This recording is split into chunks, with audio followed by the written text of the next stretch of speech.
Hello बच्चों, कैसे हैं आप लोग। उम्मीद करते हैं आप सब अच्छे होंगे। तो आज हम लोग बात करेंगे बच्चों प्रकाश यानी कि प्रकाश के परावर्तन की। बच्चों प्रीवियस वीडियो में हमने बात किया था प्रकाश क्या होता है, प्रकाश का गुणधर्म क्या होता है, और उसके बाद हमने बात किया था प्रदीप्त और अदीप्त वस्तु क्या होती है। तो आज की वीडियो में बच्चों हम लोग बात करेंगे प्रकाश के परावर्तन की। तो आप हेडिंग लगाएंगे प्रकाश का परावर्तन। प्रकाश का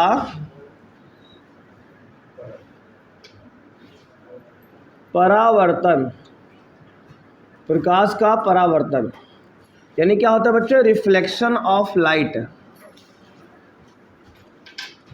रिफ्लेक्शन ऑफ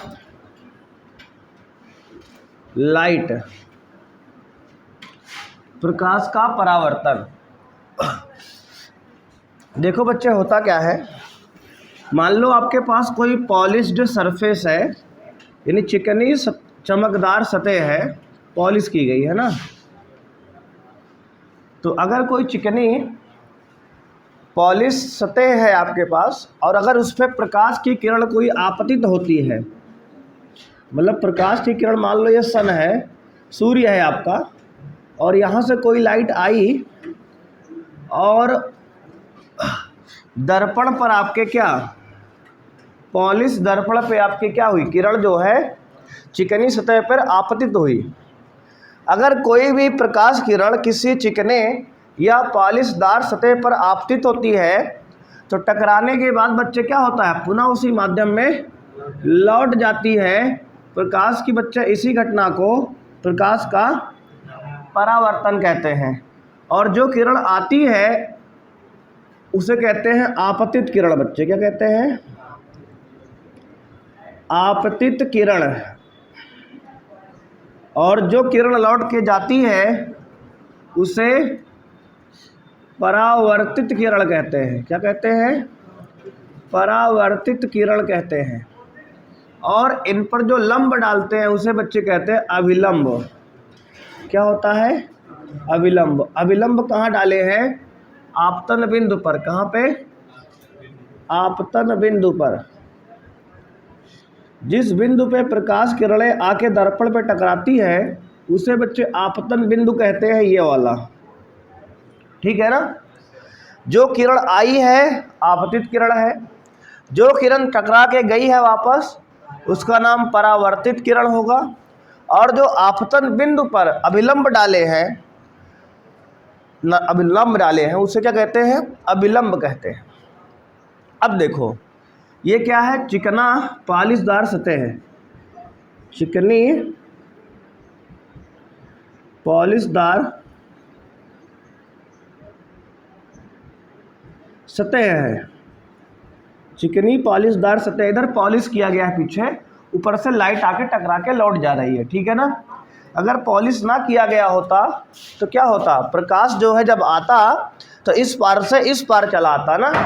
क्यों जी, अगर पॉलिश ना करेंगे तो प्रकाश क्या होगा, एक तरफ से आएगा दूसरी तरफ पार कर जाएगा। पॉलिश करने से ये होता है कि प्रकाश लौट जाता है ना। अब देखो, हाँ, अब आपको ब्याज समझना है कि जो किरण आती है उसका क्या नाम रखे, आपतित किरण।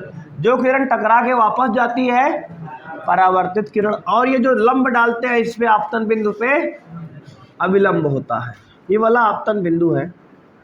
अब देखो ये जो कोण होता है आपतित किरण और अभिलंब के बीच, आपतन कोण कहलाता है। क्या, आपतन कोण, इसको आई से लिखते हैं। जो परावर्तित किरण और अभिलंब के बीच का कोण होता है परावर्तन कोण कहते हैं। इसे आर से लिखते हैं। तो बच्चे ध्यान देंगे, एंगल आई क्या है तो कहोगे आप आपतन कोण है। क्या है, आपतन कोण है। एंगल आर क्या है, कोण आर परावर्तन कोण है। क्या है, परावर्तन कोण है। क्लियर है ना। तो आपतन कोण क्या होता है जी, आपतित किरण अभिलंब के बीच का जो कोण होता है आपतन कोण होता है, आई से लिखते हैं। परावर्तित किरण और अभिलंब के बीच का कोण जो होता है परावर्तन कोण आर से लिखते हैं। ठीक है ना। इतना समझ में आया? तो अब देखो प्रकाश की परावर्तन की डेफिनेशन क्या बनेगी, समझो। जब प्रकाश किसी चिकने या पॉलिशदार सतह से टकराता है तो टकराकर पुनः उसी माध्यम में वापस लौट जाता है। प्रकाश की इस घटना को प्रकाश का परावर्तन कहते हैं। बात समझ में आई? ठीक है। जब प्रकाश किसी चिकने या पॉलिशदार सतह पर टकराता है तो टकराकर पुनः उसी माध्यम में वापस लौट जाता है। प्रकाश की इसी घटना को क्या कहते हैं? प्रकाश का परावर्तन कहते हैं। तो इस बात को लिख लो ना। तो लिखोगे, जब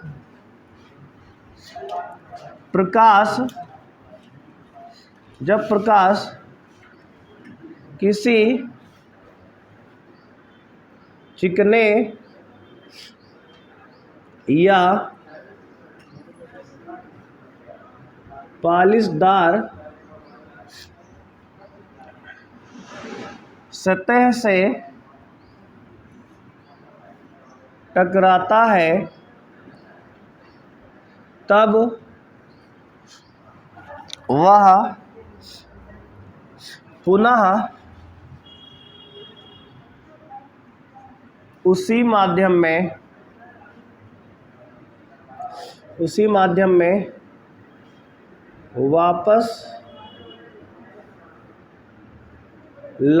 है।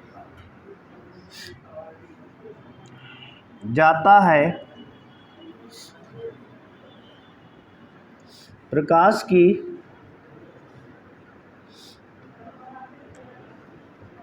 इस घटना को प्रकाश का परावर्तन कहते हैं। ठीक है जी। जब प्रकाश किसी चिकने या पॉलिशदार सतह से टकराता है तब वह पुनः उसी माध्यम में वापस लौट जाता है। प्रकाश की इस घटना को प्रकाश का परावर्तन कहते हैं। ठीक है ना। ये हो गई प्रकाश के परावर्तन की परिभाषा, डिफिनेशन। तो प्रकाश जब किसी चिकने या पॉलिशदार सतह से टकराएगा तो टकराकर क्या होता है? पुनः वापस जिधर से आया है वहीं लौट जाता है। प्रकाश की इस घटना को प्रकाश का परावर्तन कहते हैं। ठीक है ना। अब क्या करो, आप इसको नोट कर लो और डायग्राम ये बना लो। फिर इसके बाद पढ़ते हैं प्रकाश के परावर्तन का नियम। ऐसा करो, पहले नियम पढ़ लो फिर लिखो ना। देखो, डाल लो प्रकाश के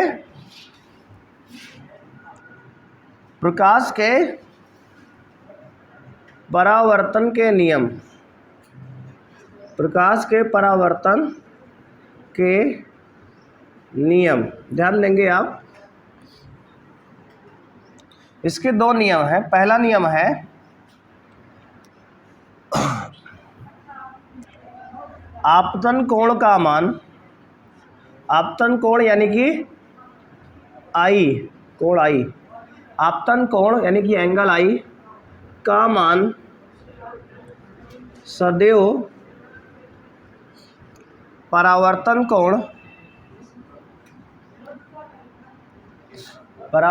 कोण यानी कि एंगल आर के बराबर होता है, के बराबर होता है। बात समझ में आई? आपतन कोण यानी कि एंगल आई का मान जो होता है सदैव किसके बराबर होगा? एंगल आर, परावर्तन कोण के बराबर होता है। इसका मतलब हुआ बच्चे, एंगल आई बराबर एंगल आर, ये ऑलवेज होगा। जरूरी नहीं कि समतल दर्पण ये हमारा है तो समतल पे परावर्तन तभी ऐसा हो। सभी प्रकार के पृष्ठ पे, गोलीय दर्पण पर भी ये नियम लागू होगा। जितने कोण पर प्रकाश आएगा उतने कोण पर प्रकाश जाएगा, यानी आई और आर का मान हमेशा ही बराबर होता है। ये नियम सभी प्रकार के दर्पण के लिए लागू होगा, चाहे वो गोली हो चाहे वो समतल हो, है ना। ये समतल है, अभी आगे हम गोली पढ़ेंगे। तो आपतन कोण का मान सदैव परावर्तन कोण के मान के बराबर होता है। ये क्या हो गया? पहला नियम हो गया, पहला रूल हो गया। अब आप आगे देखेंगे दूसरा नियम, नोट कर लिए जी। अब देखो दूसरा नियम, आपतित किरण दूसरा है बच्चे, आपतित किरण कॉमा परावर्तित किरण, आपतित किरण, परावर्तित किरण तथा आपतन बिंदु पर अभिलंब, तथा आपतन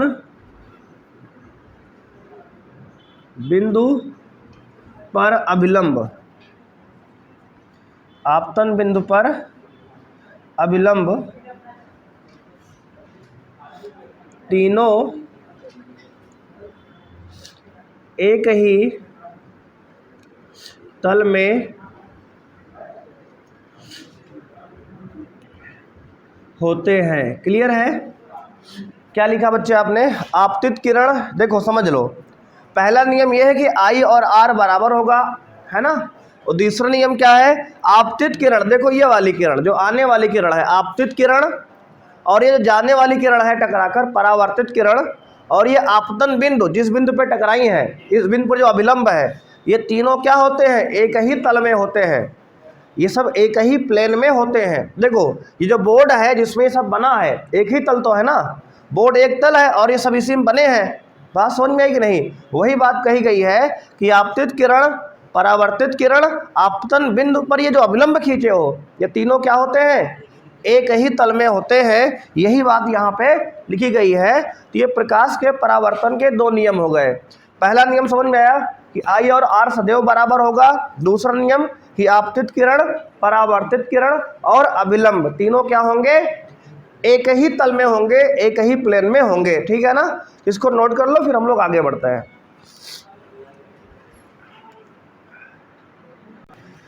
तो बच्चों हमने देखा प्रकाश का परावर्तन क्या होता है, उसके नियम भी हमने जान लिए, है ना।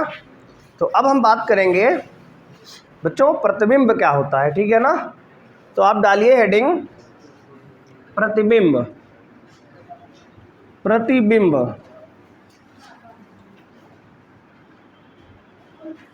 प्रतिबिंब यानी कि बच्चे इमेज। इमेज देखो प्रतिबिंब क्या होता है, देखो समझो। जैसे आप जब सुबह सुबह तैयार होकर घर से आते हो तो पहले खुद को अपने को देखते हो ना मिरर में, देखते हो कि नहीं देखते हो? देखते हो ना 4-5 बार। तो वही प्रतिबिंब बनता है शीशे में, है कि नहीं? दर्पण में क्या बनता है? प्रतिबिंब बनता है। और कभी कभी सिनेमा देखने गए हो? सिनेमा हॉल में गए हो कि नहीं गए हो? नहीं गए हो? जब सिनेमा देखने जाते हो कभी तो सिनेमा हॉल में क्या बनता है? प्रतिबिंब बनता है। प्रोजेक्टर से क्या करते हैं? पर्दे पर प्रतिबिंब बनाते हैं ना, तो उसी को तो हम लोग देखते हैं।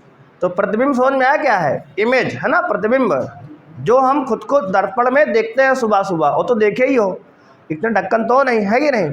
तो वही क्या है? प्रतिबिंब होता है। अब देखो प्रतिबिंब कब बनता है, तो लिखोगे प्रतिबिंब प्रतिबिंब तब बनता है, प्रतिबिंब तब बनता है जब कम से कम दो परावर्तित किरणें, दो परावर्तित किरणें, परावर्तित किरणें प्रतिबिंब तब बनता है जब कम से कम दो परावर्तित किरणें वास्तव में किसी बिंदु पर मिलती हैं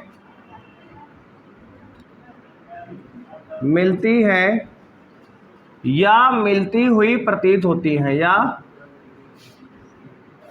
मिलती हुई प्रतीत होती हैं।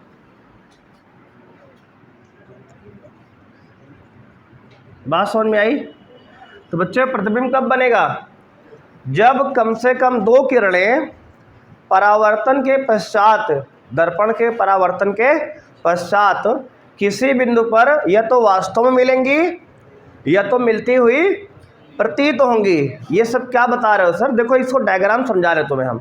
मिलती हुई प्रतीत होती है या फिर वास्तव में मिलती है, दोनों का मतलब अलग अलग होता है। देखो जैसे एक होता है अवतल दर्पण, बच्चे आपने सुना होगा अवतल दर्पण। अभी आगे इसको हम पढ़ेंगे डिटेल में, ठीक है? अभी केवल इमेज समझो, केवल प्रतिबिंब समझाने के लिए इसको बता रहे हैं। ये क्या है? अवतल दर्पण। क्या होता है बच्चे? अवतल दर्पण। ये मान लो कोई प्रकाश किरण जो है ये इसका मुख्य अक्ष था, ये बिंदु ध्रुव है, ये पोल है और ये मुख्य अक्ष है। क्या है? मुख्य अक्ष। अब ध्यान समझना, अगर कोई प्रकाश किरण जो है इस तरह से और ये फोकस है और ये वक्रता केंद्र सी है। अभी ये सारे नाम आपको फिर से बताए जाएंगे, केवल अभी प्रतिबिंब समझाने के लिए बता रहे हैं, ध्यान सुनना। जब कोई प्रकाश किरण मुख्य अक्ष के समांतर आपतित होती है, आपतित माने आती है, तो दर्पण से टकराने के पश्चात कहाँ से जाएगी? फोकस से जाएगी। ये भी नियम है, इसको आगे भी लिखवाएंगे सारे नियम, ठीक है? परेशान मत होना। अभी केवल देखो वास्तव में मिलती हैं या मिलती हुई प्रतीत होती हैं, इसका मतलब समझा रहे हैं। देखो एक प्रकाश किरण मुख्य अक्ष के समांतर आई और ये फोकस से चली गई, दूसरी किरण मुख्य अक्ष के समांतर ये डाले, कहाँ से गई? फिर से ये फोकस से गई। अब ये बताओ हमें, ये दोनों किरण वास्तव में मिली है कि मिलती हुई प्रतीत हो रही है? वास्तव में मिली है ना। बात समझ में आई कि नहीं आई? जब दो, कम से कम दो किरणें, परावर्तित किरणें क्या हो, वास्तव में किसी बिंदु पर मिलती हैं, देखो मिली है ना, तो ये प्रतिबिंब बन गया। जिस बिंदु पर मिलेंगे वही बिंदु क्या है? ये बिंदु F क्या है? यहाँ पे प्रतिबिंब बना है, यही क्या है? इमेज है, प्रतिबिंब है। तो जब दो परावर्तित किरणें किसी बिंदु पर वास्तव में आके मिलती हैं तो वहाँ बनता है वास्तविक प्रतिबिंब। ये पहला प्रकार है। कैसा प्रतिबिंब बनेगा यहाँ पे? वास्तविक। प्रतिबिंब बच्चे दो प्रकार का होता है। प्रतिबिंब कितने प्रकार का है?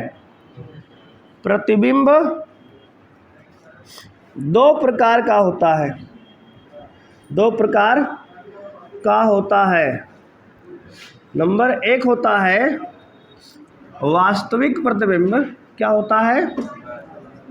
वास्तविक। नंबर दो होता है आभासी। क्या होता है?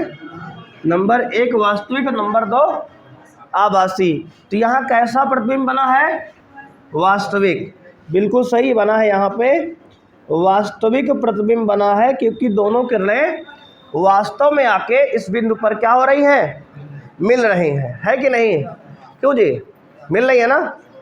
तो दो किरणें वास्तव में मिल रही, तो कैसा प्रतिबिंब बनेगा? वास्तविक बनेगा। जैसे एक होता है दूसरा उत्तल दर्पण। क्या होता है बच्चे? ये वाला दर्पण जिसमें पॉलिश अंदर होती है, उत्तल दर्पण होता है। उत्तल दर्पण बच्चे, इसमें क्या होता है, अगर कोई किरण डाले समांतर तो कुछ ऐसे चली जाएगी ये, और इसमें दूसरी किरण डालेंगे तो कुछ ऐसे चली जाएगी। क्या दोनों ये कभी मिल पाएंगे? क्या बताओ? ये किरण टकरा के ऐसे गई, ऐसे चली गई दूर, ये किरण इधर से गई और ऐसे निकल गई। क्या ये दोनों कभी फ्यूचर में, भविष्य में मिल सकती हैं क्या? तो आप कहोगे बिल्कुल नहीं मिलेंगी ना। तो अब हम क्या करेंगे, जब ऐसी किरणें हों जो वास्तव में कभी ना मिल रही हों, तो क्या करेंगे? जबरदस्ती मिलाया जाएगा, है कि नहीं? बोलो, इसको क्या करेंगे? पीछे बढ़ा के मिलाएंगे। कहाँ बढ़ाएंगे? पीछे। देखो ऐसे बढ़ा के ये मिला देंगे और ये क्या बन जाएगा इसका? यही फोकस है। यही क्या है? फोकस है। तो ये देखो फोकस पर मिलती हुई प्रतीत हो रही है ना। मिलती हुई प्रतीत हो रही है कि मिल रही है? मिलती हुई प्रतीत हो रही है। मिल कहाँ रही है? दोनों इधर जा रही है, इधर जा रहे, इधर जा रहे, है ना? समझ रहे हो कि नहीं? ऐसा लग रहा है कि मिल रही, लेकिन मिल नहीं रही है। तो अब जब दो प्रकाश किरण कहीं किसी बिंदु पर मिलती हुई प्रतीत हो हमें, लेकिन मिल ना रही हो, तो कैसा प्रतिबिंब बनेगा? आभासी प्रतिबिंब। तो बच्चे ये वाला आभासी प्रतिबिंब बन गया हमारा, ठीक है ना। तो अब वास्तविक प्रतिबिंब क्या है, आभासी प्रतिबिंब क्या है, ये समझ में आया। तो हमने यही बात देखो लिखी है, प्रतिबिंब तब बनता है, सुनो, प्रतिबिंब तब बनता है जब कम से कम दो परावर्तित किरणें वास्तव में किसी बिंदु पर मिलती हैं, जैसे कि यहां मिली है, या मिलती हुई प्रतीत होती है, जैसे यहां हुआ है। तो प्रतिबिंब बना ना, प्रतिबिंब यहां भी बना है और प्रतिबिंब यहां भी बना है। यहां वास्तविक बना है, यहां आभासी बना है। यहां वास्तव में किरणें मिली हैं, यहां मिलती हुई प्रतीत हो रही है। ठीक है ना, इसको नोट कर लो, बना लो, फिर आगे बढ़ते हैं। बच्चों हमने देखा प्रतिबिंब क्या होता है ना। अब हम बात करेंगे प्रतिबिंब जो दो प्रकार का होता है, एक वास्तविक और एक आभासी, इसमें अंतर क्या होता है। तो बना लो, इसमें लिख लो वास्तविक प्रतिबिंब और आभासी प्रतिबिंब में अंतर। एक तरफ डाल लो आप वास्तविक प्रतिबिंब, वास्तविक प्रतिबिंब, बच्चे एक तरफ डाल लो क्या, आभासी प्रतिबिंब, आभासी प्रतिबिंब। चलो, वास्तविक प्रतिबिंब और आभासी प्रतिबिंब में अंतर क्या होता है ये समझते हैं। तो इधर जो है हम लोग बात करेंगे, ध्यान देना, इधर सीरियल नंबर है ना, क्रमांक, क्रमांक। बच्चे सबसे पहला अंतर क्या है, पहला अंतर देखो, वास्तविक प्रतिबिंब तब बनता है जब दो किरणें वास्तव में किसी बिंदु पर मिलती है ना। तो लिखोगे यह तब बनता है, यह तब बनता है जब दो परावर्तित किरणें, जब दो परावर्तित किरणें वास्तव में किसी बिंदु पर मिलती है। और यह क्या बनेगा, तो लिखेंगे यह तब बनता है, यह तब बनता है जब दो परावर्तित किरणें, परावर्तित किरणें किसी बिंदु पर मिलती हुई प्रतीत होती है, प्रतीत होती है। देखो, जब वास्तव में मिलेंगी तो वास्तविक प्रतिबिंब, जब मिलती हुई प्रतीत होंगी तो आभासी प्रतिबिंब। समझ में आया कि नहीं आया। अब दूसरा पॉइंट देखो बच्चे, यह सदैव पर्दे पर प्राप्त किया जाता है, यह सदैव पर्दे पर प्राप्त किया जाता है। कौन सा, वास्तविक। और आभासी में क्या लिखेंगे, यह कहाँ मिलेगा बच्चे, यह पर्दे पर, पर्दे पर प्राप्त नहीं किया जाता, नहीं किया जाता है। अब देखो तीसरा पॉइंट बच्चे, जो वास्तविक प्रतिबिंब है हमेशा कैसा बनता है, उल्टा बनता है। कैसा बनता है, उल्टा। वास्तविक प्रतिबिंब सदैव उल्टा बनता है। और आभासी कैसा बनेगा, सदैव सीधा बनता है, सीधा बनता है। बोलो क्लियर है ना। वास्तविक कैसा बनेगा, उल्टा। आभासी कैसा बनेगा, सीधा। देखो, जब हम लोग अपने आप को देखते हैं शीशे में तो कैसा बनता है इमेज, सीधा बनता है ना, कि उल्टा बन जाता है, सीधा बनता है ना। तो हमारा आभासी होता है, जो खुद को हम देखते हैं शीशे में कैसा प्रतिबिंब बनता है, आभासी, इसलिए सीधा बनता है। समझ रहे हो कि नहीं। और देखो चौथा इसका उदाहरण लिख लेते हैं बच्चे ना, खत्म करते हैं फिर। इसका देखो उदाहरण, उदाहरण क्या है जी? उदाहरण में आप लिखेंगे, कहाँ बनेगा जी? बोलो, उदाहरण में क्या लिखोगे? सिनेमा हॉल में बना प्रतिबिंब। कहाँ पे? सिनेमा हॉल में बना प्रतिबिंब कैसा बनता है? बोलो, सिनेमा हॉल में बना प्रतिबिंब बच्चे क्या होता है? कहोगे वास्तविक होता है। और इसमें क्या लिखोगे? उदाहरण में इसमें लिख लो समतल दर्पण। समतल दर्पण, समतल दर्पण समझ रहे हो ना? जो हमारे घर में होता है, जिसको 4 बार देखते हो तुम ना, वो क्या है? समतल दर्पण है। समतल दर्पण और उत्तल दर्पण। कैसा? उत्तल दर्पण में बना प्रतिबिंब।